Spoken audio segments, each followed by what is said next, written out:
Olá, sejam muito bem-vindos à Universidade para Todos. Na aula de Química de hoje, nós iremos fazer uma revisão sobre os conceitos de ligações químicas, sobre o conceito de molécula, sobre o conceito de átomos e sobre o conceito da existência, de elétrons presentes nas ligações químicas, Os conceitos que regem as ligações químicas, que são tão importantes para a formação das moléculas. Iniciaremos a aula de hoje relembrando alguns conceitos básicos. O que nós trouxemos nas aulas anteriores sobre os átomos é o de que cada átomo é formado por prótons de cargas positivas presentes no núcleo do átomo e nêutrons sem carga presentes no núcleo do átomo que servem para contrabalancear as cargas positivas. Uma vez que as cargas positivas, o excesso delas no núcleo, tendem a se repelir, já que possuem a mesma carga. Então, por isso a existência dos nêutrons no núcleo.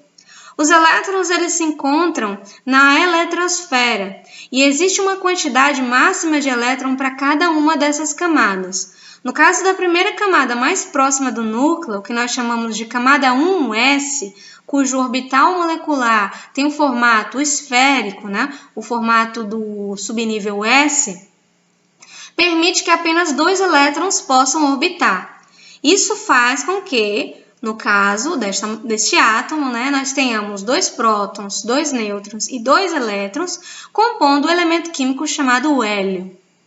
Se nós pararmos para observar, a mesma quantidade de cargas positivas é igual à quantidade de cargas negativas. Então, nós podemos observar aqui um equilíbrio de cargas positivas e negativas, o que faz com que o átomo esteja em seu estado fundamental. No caso de alguns átomos que tendem a ganhar um excesso de elétrons, nós podemos considerá-lo como um íon denominado ânion. É quando há um excesso de elétrons, um aumento do número de elétrons, e neste caso eu tenho mais elétrons na eletrosfera do que prótons para contrabalancear no núcleo. Se nós tivermos menos elétrons do que devia, do que seria normal obter, nós vamos ter um íon chamado cátion. É quando temos uma carga positiva no átomo. É quando perdemos esse elétron que estava compondo esse átomo. E a existência desses elétrons no átomo, ou a doação desses elétrons, ou o recebimento desses elétrons, ou o compartilhamento até mesmo desses elétrons entre 2 átomos, a gente costuma chamar de ligação química. Uma ligação química está associada à presença de 2 ou mais elementos químicos que compõem ali uma molécula, É claro que uma ligação química é formada apenas de 2 átomos, Por exemplo, no caso da água, cuja molécula é H2O, nós temos uma situação aqui em que existem um oxigênio para 2 hidrogênios. No entanto, cada um desses desses hidrogênios, eles estão formando uma ligação química com a água, Então, quando eu tenho uma molécula de água, eu tenho aí que cada hidrogênio está contribuindo com um elétron e o oxigênio para esses 2 hidrogênios está contribuindo para cada um deles com um elétron também, sendo que nesse caso a ligação química tende a ser de compartilhamento, porque como nós vimos na aula passada também, os elementos químicos eles são classificados em metais, e em não metais. E como assim? Os metais, eles constituem a família 1A da tabela periódica, 2A da tabela periódica. Os elementos que estão aqui nesse bloco, que são os elementos de transição, são metais também. E os não metais, que compõem já as famílias 3, 4, 5, 6 e 7. Com exceção do alumínio, do titânio, do chumbo, que são outros metais que compõem, estão presentes nessas famílias. Temos também na tabela periódica os gases nobres, que são gases que são bastante estáveis, considerando a sua estabilidade eletrônica do octeto, que nós falamos nas aulas anteriores sobre essa regra do octeto, que quando um determinado átomo atinge a configuração de 8 elétrons no máximo, ele tem a possibilidade de se estabilizar eletronicamente e, por isso, ele não tende a reagir com facilidade ao caso dos gases nobres, como o hélio, o neônio, o argônio, que não tendem a reagir com os gases existentes no ambiente. E que nas moléculas, como por exemplo a molécula de água, né, se nós formos parar para observar, nós vamos ter aqui que na molécula de água, cada uma dessas ligações, elas representam uma estabilidade energética. Ou seja, significa dizer que quando o hidrogênio, com seu único elétron na última camada, compartilha esse elétron com o oxigênio, que possui, no caso, 6 elétrons em sua última camada, mas tende a compartilhar um com o hidrogênio para fazer uma ligação, nós temos aí o compartilhamento de um par de elétrons e essa ligação estabiliza aquela molécula, né? Da mesma forma, né, se a gente for parar para analisar, o outro hidrogênio presente na água, da mesma forma isso vai acontecer, essa estabilização energética graças à presença das ligações químicas. E como isso acontece? Qual que é o sentido? Sabemos que pela posição da tabela periódica, o oxigênio tem 6 elétrons, porque ele se encontra na sexta família ou grupo da tabela. Significa dizer que o oxigênio é um ametal que possui 6 elétrons disponíveis na última camada. No entanto, para que ele tenha estabilidade, ele necessita ganhar 2 elétrons para que ele alcance a mesma configuração do gás nobre estável, né? É o caso, por exemplo, dos gases como hélio, neônio e argônio, por exemplo. E eles são bastante estáveis porque atingiram a configuração de octeto. Então, se você for analisar o oxigênio, quando faz essas duas ligações aqui, ele tende a compartilhar os seus elétrons, no entanto, ele tende também a receber elétrons compartilhados de hidrogênio. Então, para cada uma dessas ligações, é como se ele estivesse ganhando um elétron. E aí, assim, o oxigênio fecharia 8 elétrons no total, fazendo parte, né, girando em torno do seu núcleo, no seu átomo, né, ali representado pelas ligações químicas sendo compartilhadas. Então, com isso, a gente considera que as ligações químicas, elas têm uma excelente facilidade de reduzir a energia do sistema.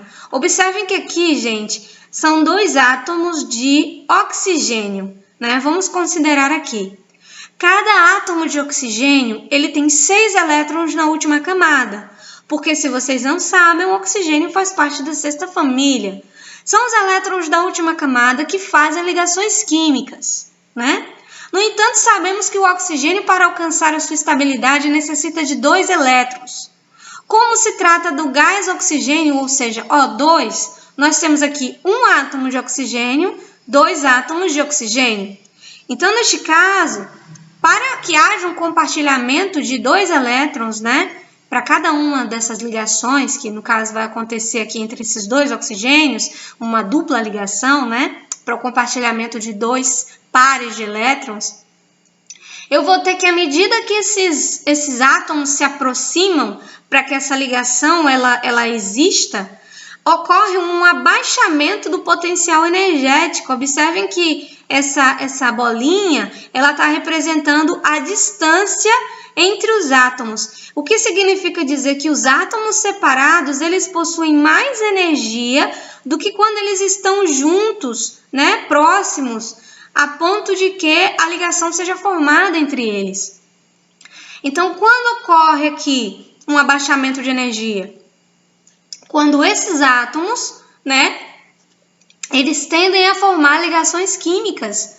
E por isso que as ligações químicas favorecem a formação das moléculas, porque graças à aproximação desses átomos para a formação dessa ligação, para o compartilhamento desses elétrons, ou para a doação dos elétrons, ou para a perda desses elétrons, né, como no caso das ligações químicas associadas aí aos íons, né, o caso dos sais, formação dos sais, nós temos um abaixamento de energia do sistema para que ocorra essa ligação. E com isso, várias moléculas são formadas. Observe que o neônio, né, ele é observado também nesse sentido, a formação das suas moléculas, né? Nós temos aqui o argônio também sendo formado dessa forma, né? Se nós fôssemos parar para analisar. O oxigênio, todas as moléculas, de forma geral, se nós formos levar em consideração, elas têm essa tendência.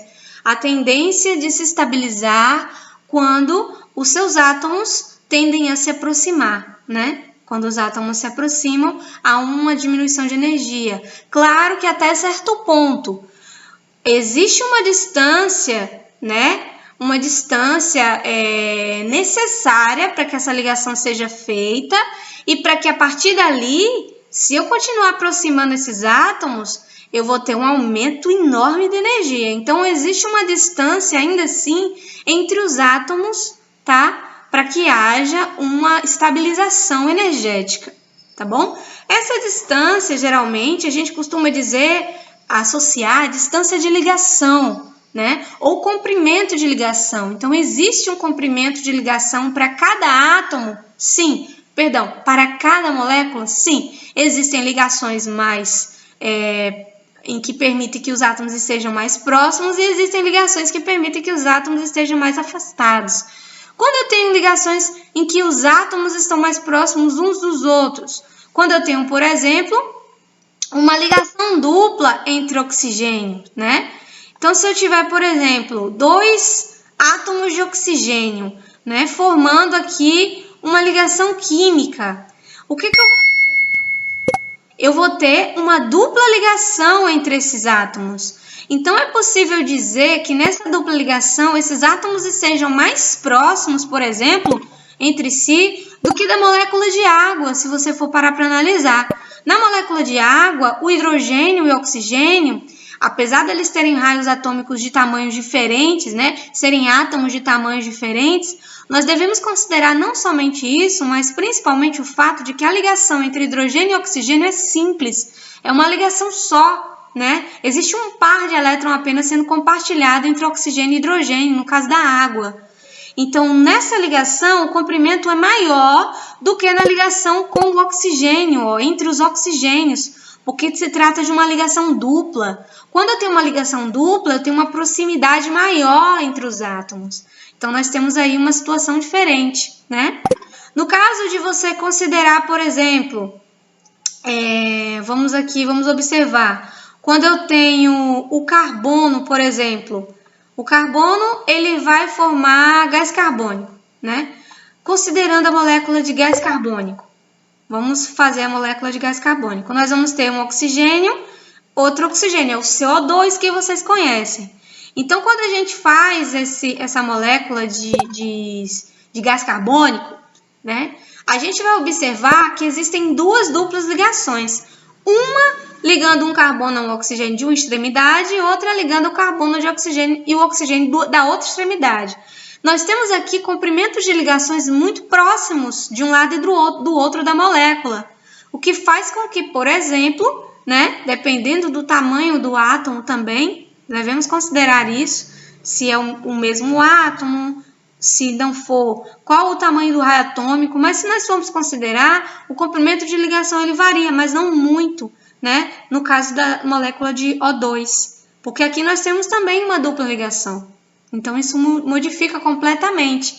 Já no caso do nitrogênio, se eu for fazer uma ligação do nitrogênio com outro nitrogênio, eu vou observar que eu não vou ter mais apenas 2 ligações, eu vou ter 3. Então, imaginem que na molécula de nitrogênio, nós vamos ter uma proximidade entre os átomos muito mais intensa, muito maior, levando em conta que são 3 pares de elétrons que estão sendo compartilhados, não mais 2, né? Nem mais 1, são 3. Então, aí você vai ter uma distância entre esses átomos muito menor. Então, o que você pode concluir com isso? Que quanto mais ligações, dois átomos se encontram, né? Quanto mais ligações eu tenho entre 2 átomos, menor é a distância entre esses átomos na ligação química. Se eu tenho uma ligação dupla, né, comparada a uma ligação simples, eu vou ter um encurtamento, um estreitamento desses átomos na ligação. Se eu tiver uma tripla ligação, significa dizer que o comprimento dessa ligação já vai ser um pouco menor, né? Porque os átomos eles vão estar mais próximos ainda. Então, são o aumento do número de ligações entre dois átomos que faz com que haja um encurtamento, uma proximidade entre esses dois átomos, tá? Levando isso em conta, nós podemos dizer que, né, a presença dessas ligações, elas podem favorecer aí um ganho energético, no sentido de que, energeticamente, essa molécula é estável, né?